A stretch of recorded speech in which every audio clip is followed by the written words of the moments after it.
Diallo, l'OIF qui adhère au cap fixé par le pouvoir de transition. Qu'est-ce que ça vous inspire? Mais attendez, permettez-moi de réagir à la réadmission de la Guinée à l'OIF. Oui. Parce que le moment est mal choisi. C'était vraiment inopportun. C'est au moment où il y a la disparition forcée de Fonike Mangue et de Biloba, deux activistes de la société civile, arrêtés par la gendarmerie et les forces spéciales, et qui sont aujourd'hui portés disparus dès lors que les autorités ont dit ne pas savoir qui les a arrêtés, où ils sont. Imaginez dans quel état se trouve leur famille. Tout à fait. C'est au moment où on présente au peuple de Guinée le corps du colonel Célestin, un militaire qui était arrêté depuis 1 an et qu'on disait aussi ne pas savoir où il est. Et c'est au moment où les radios sont fermées. C'est au moment où les médias sont fermés, les libertés publiques sont malmenées, les droits humains sont violés de manière flagrante. Il y a plus de 58 jeunes qui ont été abattus parce qu'ils tentaient de manifester, parfois contre le délestage, parfois contre le coût de la vie. C'est en ce moment que l'OIF a choisi pour accepter la Guinée.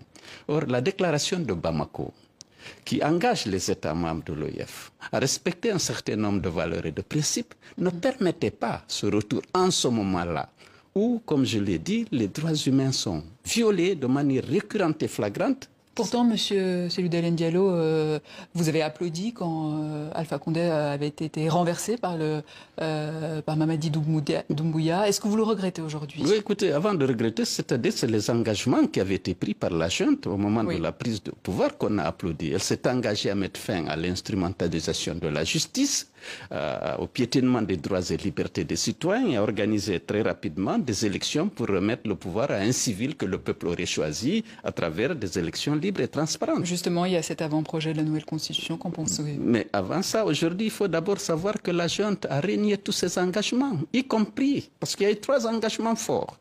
Elle s'était engagée à protéger les libertés publiques et les droits humains. Elle s'était engagée à organiser avec diligence le retour à l'ordre constitutionnel par des élections transparentes et inclusives.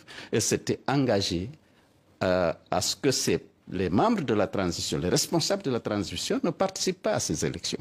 Ça a suscité une certaine confiance et un soutien de toute la population guinéenne. Or, tous ces engagements sont trahis aujourd'hui. Mamadi Doumbouya ne s'est pas porté candidat pour le moment. Pour le moment, mais écoute, tous ces porte-paroles, tous les membres du gouvernement, aujourd'hui, il y a une promotion et une justification de sa candidature et vous allez apprendre dans quelques jours qu'elle est candidat.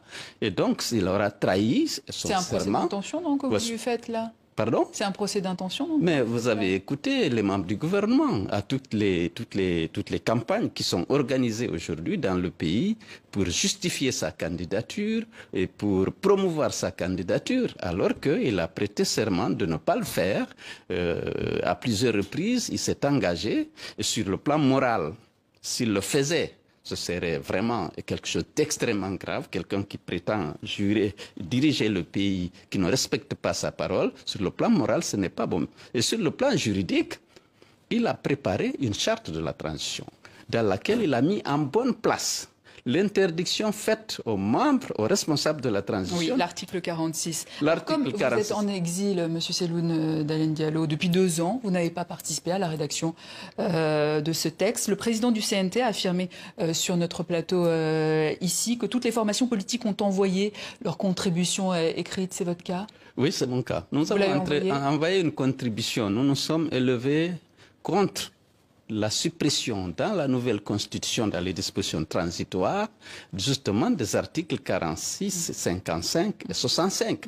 Parce que c'est ces articles qui interdisent la participation des responsables de la transition aux élections.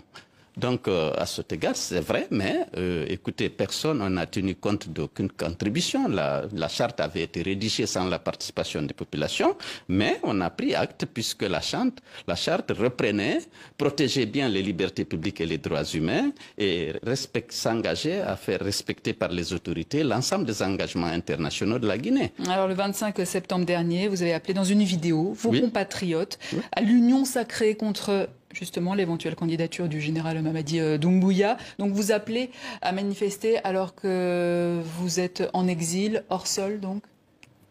Hors sol? Oui. Oui, bien sûr, je suis pour le moment à l'étranger. Mais je vais rentrer, soyez assurés que je vais rentrer. Je prépare mon retour et je viendrai. Écoutez, je ne vais pas vous donner la date pour l'instant. Le moment venu, je vous donnerai la plus grande l'information. Ceci dit, alors, pourquoi je suis contre la candidature? C'est une question d'abord morale. Lorsqu'un homme, librement, s'engage devant le peuple, un officier de l'armée, s'engage à ne pas faire et jure sur une constitution, sur une charte qui interdit sa candidature, il jure de respecter cette charte et de la faire respecter. C'est une question d'abord morale, mais il y a une question juridique, parce qu'il viole la charte. Ensuite, il viole la charte africaine de la démocratie, des élections et de la gouvernance qui stipule que les auteurs de coups d'État constitutionnels qui changent, qui prennent le pouvoir en dehors des procédures constitutionnelles, ne doivent pas participer aux élections pour le retour à l'ordre constitutionnel. Alors, il y a quelques jours, vous avez rendu visite à votre ami Sidya Touré, président de l'UFR, lui aussi en exil. Qu'est-ce qu'il en est ressorti de ces échanges? Nous avions constaté qu'on avait une convergence de vues sur l'ensemble des problèmes, que ce soit la non-candidature de M. Doumbouya, que ce soit le retour diligent à l'ordre constitutionnel, que ce soit le respect des droits humains et des libertés fondamentales, la libération de Fonike Mangue et de Bilo Diallo, et que aujourd'hui on a vu le général Koulibaly Sadiba, le colonel Célestin, le médecin Dr Diabaté sont morts dans des conditions non élucidées. Nous demandons que des enquêtes soient menées et qu'on dise au peuple dans quelles circonstances ces citoyens guinéens sont décédés. Donc vous êtes prêt à faire alliance avec Sidya Touré, éventuellement, contre Mamadi Doumbouya, s'il se présentait?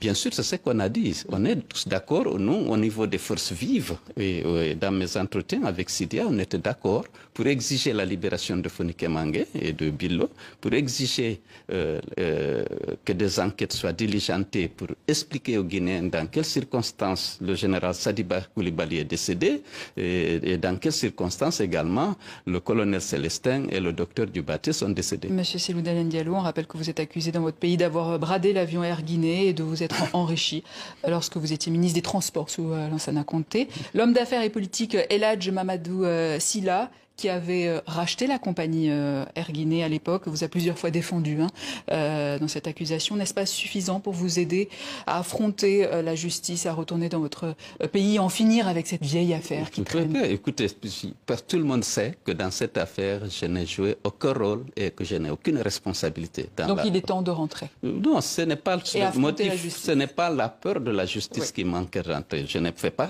confiance à la justice, c'est évident, c'est un problème, mais je suis en train de préparer mon retour et il aura nécessairement lieu.